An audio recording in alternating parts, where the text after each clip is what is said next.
नमस्कार. Radio MPSC गुरुमध्ये मी RJ Prajakta सगळ्यांचे स्वागत करते. मित्रांनो, आजच्या दिवसाची सुरुवात करूया एका प्रेरणादायी विचाराने. विचारांचे सामर्थ्य फार मोठे असते. असं म्हटलं जातं की विचारांनीच माणूस घडतो. सकारात्मक विचार करणाऱ्यांची प्रगती लवकर होताना दिसते, तर त्याउलट नकारात्मक विचार करणाऱ्यांना खूप अडचणींना सामोरे जावे लागते. त्यामुळे कायम चांगले आणि सकारात्मकच विचार करा. आज आहे 1 ऑक्टोबर. जाणून घेऊया आजच्या दिवसाचे विशेष. मित्रांनो, 1 ऑक्टोबर ते 7 ऑक्टोबर हा वन्यजीव सप्ताह म्हणून साजरा केला जातो. पृथ्वीवर प्रचंड जैवविविधता आहे, परंतु जंगलतोड, वाढते शहरीकरण, पशुपक्ष्यांच्या अधिवासांवर मानवी आक्रमण यांसारख्या बाबींमुळे हल्ली माणसाचा जंगली प्राण्यांशी संबंधच येत नाही आणि येतो तेव्हा दोन्ही बाजूंना फारसा आनंददायी नसतो. ही परिस्थिती बदलण्यासाठी या सप्ताहाच्या निमित्ताने काही उपाययोजना योजल्या जातात. या सप्ताहाची मूळ संकल्पना व सुरुवात आपण जाणून घेऊया. भारतात 1952 पासून वन्यजीव सप्ताह साजरा केला जात आहे. नामशेष होत चाललेल्या वन्य पशुपक्ष्यांबाबत जागृती निर्माण करणे हा त्यामागील मूळ हेतू आहे. या हेतूचा काळानुसार विस्तार झाला. वन्यजीवांनी मानवी आयुष्यात प्रवेश करण्यामागची कारणे समजावून सांगितली जात आहेत. खरं तर कोणत्याही वन्यजीव स्वतःहून माणसांवर हल्ला करत नाही, परंतु त्यांच्या राहण्याच्या क्षेत्रावर म्हणजेच अधिवासावर शेती, रस्ते व बांधकामाच्या रूपाने होणारे मानवी आक्रमण आता मर्यादेपलीकडे जात आहे. ते जंगलांच्या सीमेवरील खेड्यात घुसून मुख्यतः पोटासाठी गाई गुरे मारतात व त्यातून मानव वर्सेस वन्यजीव असा लढा उद्भवतो.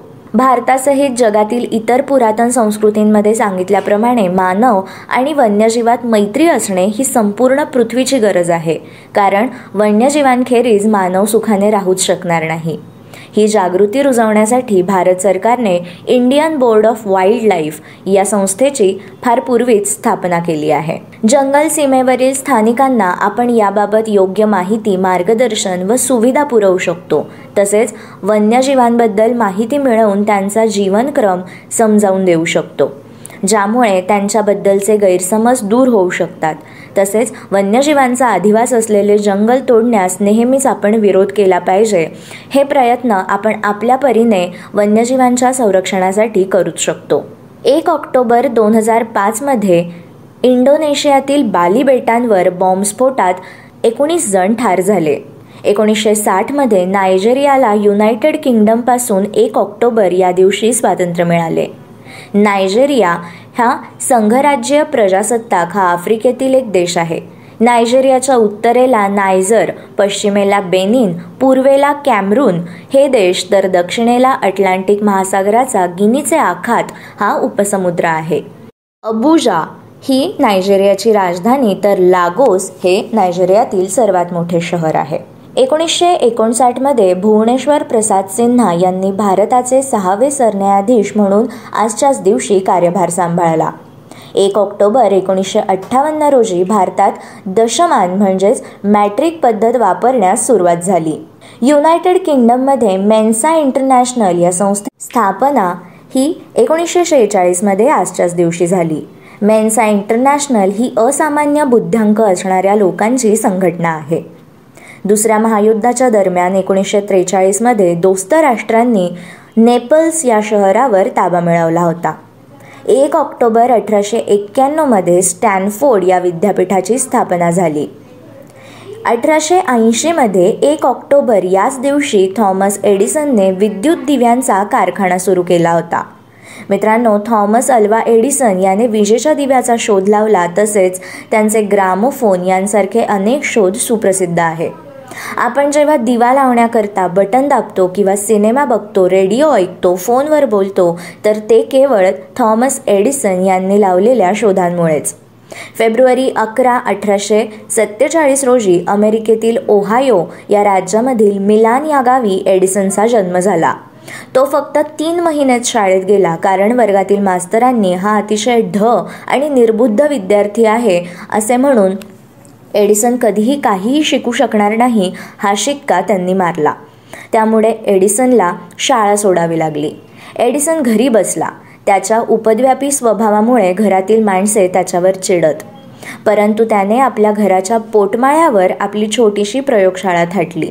या प्रयोगशाळेसाठी लागणारी रसायने विकत घेण्यासाठी थॉमस यांनी वर्तमानपत्र विक्रीचे काम केले. अशा थॉमस अल्वा एडिसन यांनी विजेचा bulb, film, phonograph, Graham phone यांच्यामध्ये सुधारणा आणि इतर अनेक जीवनावश्यक शोध लावून संपूर्ण जगावर उपकाराचे डोंगर उभारले आहेत. 1837 मध्ये 1 ऑक्टोबर या दिवशी भारतातील पहिले टपाल कार्यालय सुरू झाले. भारतात 1766 साली लॉर्ड क्लाइव्हने फक्त सरकारी कामकाजाकरिता टपाल सेवा सुरू केली.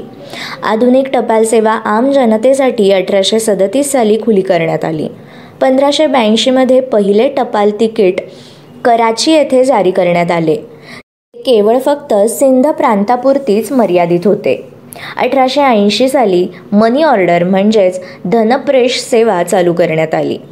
1882 वर्ष हे भारतीय टपाल कार्यालयाच्या कारकिर्दीतील अत्यंत महत्त्वाचे वर्ष मानले जाते, कारण याच वर्षी डाकघर बचत बँकेने संबंध देशभर कार्य करण्यास प्रारंभ केला. अशा या टपाल सेवेचे पहिले कार्यालय भारतात 1837 मध्ये आजच्याच दिवशी उभारण्यात आले. 1791 मध्ये 1 ऑक्टोबर या दिवशी फ्रेंच संसदेने आपले पहिले अधिवेशन सुरू केले होते. कर्नाटकचे 15वे मुख्यमंत्री जयदेवप्पा हलप्पा तथा J.H. पटेल यांचा जन्म 1930 मध्ये आजच्याच दिवशी झाला. गीतकार, कवी, लेखक, पटकथाकार आणि अभिनेते ग. दि. माडगूळकर यांचा जन्म आजच्याच दिवशी 1919 मध्ये झाला. गीत रामायणामुळे त्यांना महाराष्ट्राचे वाल्मिकी म्हणून ओळखले जाते. दादासाहेब फाळके पुरस्कार विजेते शायर, गीतकार आणि कवी मजरूह सुलतानपुरी यांचा जन्म 1919 मध्ये आजच्याच दिवशी झाला. सचिन देव बर्मन या संगीतकार व गायकांचा जन्म 1906 मध्ये आजच्याच दिवशी झाला. पाकिस्तानचे पहिले पंतप्रधान लिकायत अली खान यांचा जन्म 1895 मध्ये 1 ऑक्टोबर या दिवशी झाला. बोईंग विमान कंपनीचे शंकर काशीनाथ गर्गे तथा दिवाकर या नाट्यछटाकारांचा स्मृतिदिन म्हणजे 1 ऑक्टोबर 1931. त्यांच्या दिवाकरांच्या नाट्यछटा या आजही नाट्यरसिकांमध्ये लोकप्रिय आहेत. मित्रांनो, हे होते आजचे दिनविशेष. अशाच माहितीपूर्ण दिनविशेषांसाठी stay tune to radio MPSC Guru. या कार्यक्रमाच्या फीडबॅकसाठी तुम्ही आम्हाला व्हॉट्सॲपवर मेसेज करू शकता. त्यासाठी आमचा व्हॉट्सॲप नंबर आहे 8698869880 अर्थात 8698869880. अशाच माहितीपूर्ण सदरांसाठी ऐकत रहा radio MPSC Guru, spreading the knowledge, powered by spectrum academy.